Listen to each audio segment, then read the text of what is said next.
নমস্কার বন্ধুরা, কেমন আছেন সবাই? আশা করছি সবাই ভালো আছেন। আমি আরতি, আমিও খুব ভালো আছি। আরও কিচেনে স্বাগতম জানাচ্ছি আপনাদের সবাইকে। তো বন্ধুরা, চলে আসলাম সব কিছু গুছিয়ে নিয়ে রান্না করে। আজকে রান্না হবে বান মাছ। বান মাছগুলো কিন্তু আমি আগে থেকে ধুয়ে পরিষ্কার করে নিয়েছি। আর বান মাছ রান্না করবো আলু দিয়ে, কাঁচা লঙ্কা দিয়ে, কিন্তু আজকে পাতলা ঝোল করব। আর এদিকে নিয়েছি পেঁপে আর আলু, এটা ভাজি করব। তো কড়াইতে আমি তেল দিয়েছি। আমি আলুগুলো আগে ভেজে নেব। তেলটা কিন্তু গরম হয়ে গেছে, দিয়ে দিচ্ছি আলুগুলো।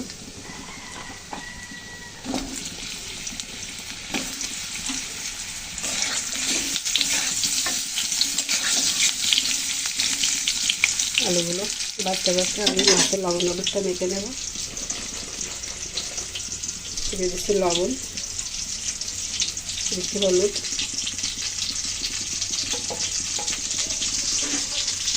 লবণ হলুদ দিয়ে মাছটা মাখিয়ে নেব।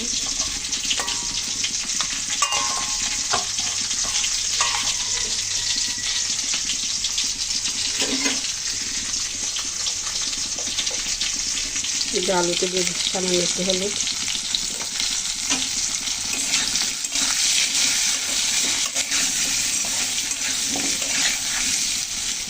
ভালো করে ভেজে নেব আলুগুলো লাল লাল করে।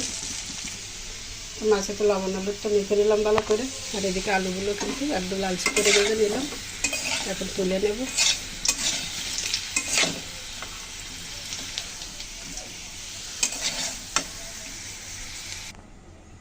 তো আলুগুলো তো সুন্দর করে যে ভেজে নিলাম। তেলের ভিতরে আর একটু তেল দিয়েছি, তেল সুন্দর গরম হয়ে গেছে। এখন ফোড়নে দিয়ে দিচ্ছি শুকনো লঙ্কা, জিরা।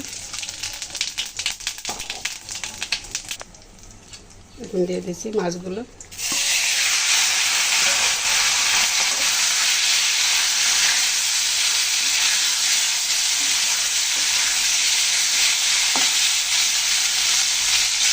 মাছগুলো এভাবে নেড়ে ছেড়ে আমি ভেজে নেব।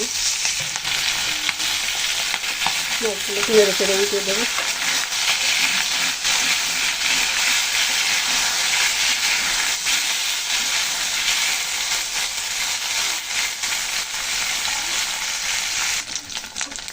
মাছগুলোকে ভালো করে ভেজে নিলাম। এখন দিয়ে দেবো ভেজে রাখা আলুগুলো। সেরা কাঁচা লঙ্কা দিয়ে দিচ্ছি। এখন মাছটাকে আবার একটু ভালো করে কষিয়ে নেব।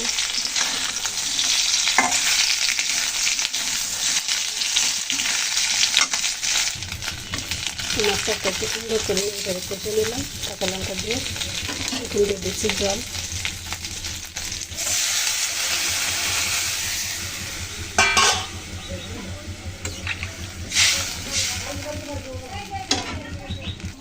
তরকারিতে খুব সুন্দর জাল উঠে গেছে। আমি এখন লবণ দিয়ে দিচ্ছি পরিমাণ মতন। দিচ্ছি 1 চামচ হলুদ। ভালো করে নেড়ে ছেড়ে মিশিয়ে ঢাকা দিয়ে রান্না করব। বন্ধুরা, জল একটু বেশি দিয়েছি, যেহেতু বান মাছ সিদ্ধ হতে কিন্তু সময় লাগে, সেজন্য এখন ঢাকা দিয়ে দিচ্ছি। ফিরে আসবো কিছুক্ষণ পর। ততক্ষণের সাথে থাকুন বন্ধুরা, দেখতে থাকুন। ঢাকনা তুলে দিচ্ছি।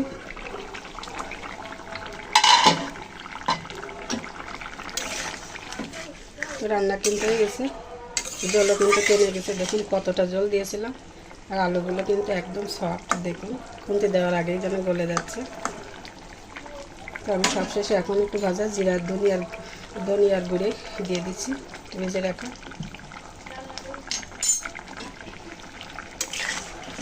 কাঁচামরিচের রান্না বন্ধুরা, দেখুন কত সুন্দর একটা কালার এসেছে, লোভনীয়। তো আমি এখন নামিয়ে নিচ্ছি তরকারি। তো বন্ধুরা, বান মাছ এভাবে কে কে রান্না করে খেয়েছেন আর কেমন লাগে আপনাদের কাছে কমেন্ট করে জানাবেন। ভালো লাগলে চ্যানেলটিকে সাবস্ক্রাইব করবেন, ফলো দিয়ে সাথে থাকবেন, দেখতে থাকবেন এভাবে আমাদের ঘরোয়া রান্নার টিপসগুলো। কথা বলতে বলতে তরকারি কিন্তু রান্না হয়ে গেল। এখন আমি নামিয়ে নেব। তো বন্ধুরা, বান মাছ তো এই যে রান্না হয়ে গেল, নামিয়ে নিলাম। তো কেমন লাগলো আলু আর কাঁচামরিচ দিয়ে রান্না বান মাছের এই সাধারণ রেসিপি আপনাদের কাছে কেমন লেগেছে কমেন্ট করে জানাতে কিন্তু ভুলবেন না। তো সবাই ভালো থাকুন, সুস্থ থাকুন। আজকের মতো ছোট্ট ভিডিওটি এই পর্যন্তই রাখছি। সবাইকে অসংখ্য ধন্যবাদ ও নমস্কার জানাচ্ছি।